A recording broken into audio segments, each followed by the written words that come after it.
Hoy también nos recuerda el Salmo responsorial cómo el Señor da a conocer a cada uno su salvación. Y lo da a conocer de manera distinta, es decir, se le revela a cada uno de manera particular. A los apóstoles cuando les hablaba con toda sinceridad. Les hablaba como quien tiene autoridad. Se atreven también a preguntarse los fariseos, porque expone la Sagrada Escritura, expone la palabra de Dios como quien es la palabra de Dios. Y es lo que Él quiere mostrar. Él es esa palabra que se hace carne y que habita en medio de nosotros. Hoy nos encontramos con un texto del Evangelio de Marcos, cuando Jesús, encontrándose con sus discípulos, es interpelado por Pedro. Lo hemos dejado todo, Señor. Pedro insiste en que ellos han entregado mucho por lo que ahora se supone es una gracia mejor, ¿sí? Pero parecen no comprender de qué se trata todo esto del seguimiento de Cristo. Lo hemos dejado todo y te hemos seguido, Señor. Ahora, ¿qué nos depara el destino? Y a veces nosotros nos preguntamos en este seguimiento que hacemos de Cristo, si verdaderamente esto tiene o no tiene, como quien dice, algo más allá, ¿sí? ¿Será que esto supone para nosotros algo o simplemente estamos perdiendo nuestro tiempo? Cuando invade nuestra mente y nuestro corazón la duda frente a lo que viene después. Porque es que parece que cuando decidimos seguir a Jesús, hacer las cosas bien, todo viene a contracorriente. Todo se nos dispone en contra de nosotros. Y entonces parece que más bien seguir a Cristo es la negatividad de nuestra vida, es el error, es la dificultad, es el problema, las cosas como que no mejoran, como que no se encaminan por donde tienen que ser. Y Pedro vive también ese acontecimiento. Yo dejé todo por seguirte, Señor, por estar hoy aquí, pero parece que las cosas no mejoran. ¿Cuántos de nosotros en nuestra vida parece que también están cabizbajo? Parece que nuestra vida también anda así como quien dice por el suelo, ¿no? Y no levanta la mirada, no se levanta la mirada ante tantas situaciones difíciles. Hoy puede que nuestra mente también pronuncie esas palabras de Pedro: Señor, lo hemos dejado todo por seguirte. ¿Qué esperas entonces de nosotros? Por eso la revelación que el Señor viene a dar después es una revelación que ya el salmista lo supone y lo propone. La salvación que Él mismo nos ha mostrado. En verdad os digo que nadie en esta tierra ha dejado todo: casa, hermanos y hermanas, madre, padre, hijos, tierra, por mí y por el Evangelio, que no reciba el 100%, que no reciba mucho más de lo que hemos recibido. La cuestión es que a veces no estamos nosotros del todo seguros de eso que hemos recibido, o simplemente esperamos otras cosas. Ojo, no es lo que nosotros esperamos o suponemos es lo mejor para nosotros, sino lo que así el Señor dispone en su gracia para cada uno de nosotros. ¿Y qué es lo principal? La salvación. Y esa salvación se da desde el momento en que Él se entrega, en el momento en que Él se da. Desde allí empieza toda una historia de salvación para el género humano. Desde allí comienza todo un proceso de redención por ti y por mí. Desde ese momento entonces se comienza a dar ya en tu vida la salvación de Dios, desde ese preciso instante en el que el mismo Jesús se entrega por cada uno de nosotros. Y no supone entonces pérdida, sino ganancia. Es un porcentaje muy alto el que Cristo está pagando por ti y por mí. Y lo valdremos nosotros verdaderamente. Por eso quizás la pregunta ante Jesús no es todo lo que he dejado por ti, Señor, sino todo lo que tú estás entregando por mí, a pesar de mis debilidades y de mis problemas. Porque no es que se han presentado estas debilidades, estos problemas y estas situaciones difíciles porque Cristo se presente, no, sino que la luz de Cristo ha iluminado ya algo que hay en mí. Y esto se da en todos los ámbitos de nuestra vida. A mí a veces me hace ruido cuando hay gente, por ejemplo, que tiene mucho tiempo compartiendo, parejas, viviendo juntos, y a veces se casan y se dejan. Yo conozco casos y personas que yo mismo he celebrado el matrimonio, donde vienen con mucha alegría, como todo. ¿Cuánto tiempo tienen de novio? No, padre, nos conocemos hace 20 años y de los 20, 19 somos novios.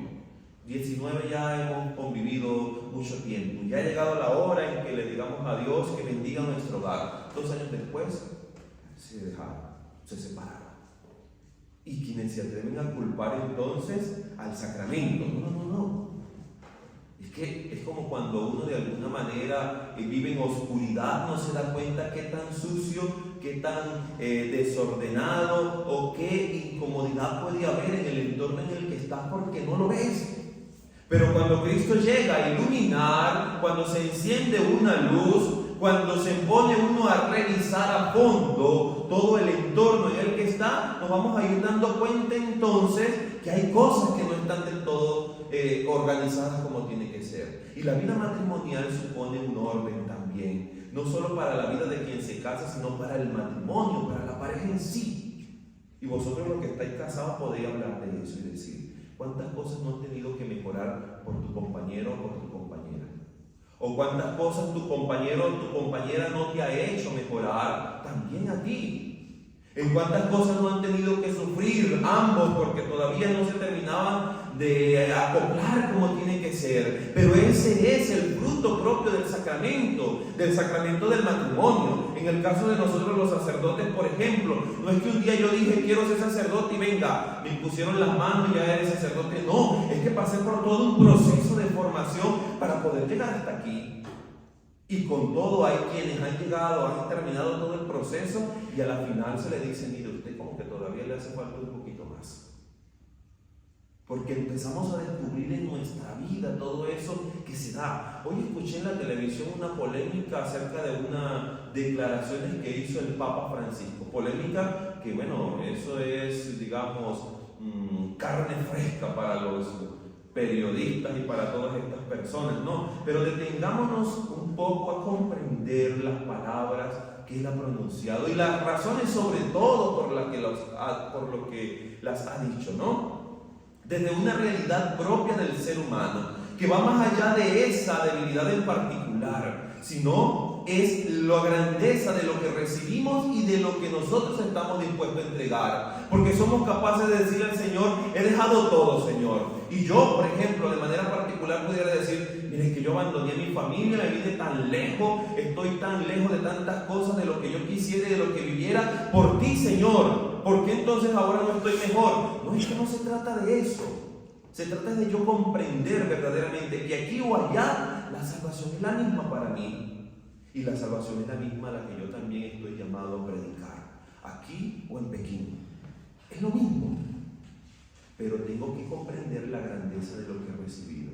Y si he recibido esa grandeza de parte de Dios, ese compartir un ministerio, un sacerdocio real, unido al de Él, participando en el de Él, entonces tengo que estar preparado del todo y bien preparado para lo que debo vivir. Y el sacerdote se prepara para eso y los matrimonios se preparan para eso también. Y por eso hay una catequesis para recibir la primera comunión o la confirmación. Y por eso se prepara un enfermo cuando se le va a dar también la unción de los enfermos. Y por eso tú y yo nos preparamos para venir a la Eucaristía. Por eso se nos explica cada día y se nos dice si verdaderamente estamos preparados o no para recibir ese sacramento que se llama Eucaristía. Es el mismo Cristo que se hace presente en ese altar, que no es cualquier cosa la que vas a vivir. De allí que insistamos tanto en el silencio, en el lugar de oración y encuentro con Jesús, o la preparación de tu corazón y de tu mente para recibir a ese mismo Cristo, o la manera reverente en la que lo vas a hacer también. Cuando lo recibes en tus manos o en la boca, no es cualquier cosa, es el mismo Cristo. Y hoy nos lo revela y nos lo dice, es el 100%, es la totalidad de la gracia, es la salvación que se nos ha revelado y que se nos da. Y que no se trata entonces de un invento o simplemente de un placebo que se nos entrega, no, es el mismo Cristo que se parte y que se reparte. Y que dentro de poco lo viviremos en la gracia de la celebración del cuerpo y la sangre de Cristo. Cuando se nos diga que desde el mismo fragmento, ahí está Él en su totalidad. Completo Cristo, encerrado allí para alimentarte a ti y a mí, para dárselo, para que se nos dé verdaderamente. Por eso la dignidad de nuestro corazón, de nuestra mente, prepararnos verdaderamente para recibirle, y la dignidad también de la celebración en la que vivimos, desde tu entrega y desde la mía, desde el 100% de esa gracia que hemos recibido en un tiempo, en una realidad eternidad y en un espacio, casa, hermanos, hermanas, madre, hijos, tierra, con persecuciones, con dificultades, porque no las evita, porque no las esconde, sino que las dice. Pero con todo y eso, la gracia aún sigue siendo mucho más grande para nosotros. Pidámosle a Dios entonces que nos conceda a nosotros la dignidad que debemos tener para poder estar con Él y acercarnos a Él. Pero sobre todo poder nosotros reconocer todas las bendiciones que hemos recibido a lo largo de nuestra vida, hoy, que recibiremos mañana también y en el futuro, por esa entrega que hemos hecho, por esa entrega verdadera al servicio de Dios y al servicio de los hermanos. Que así sea.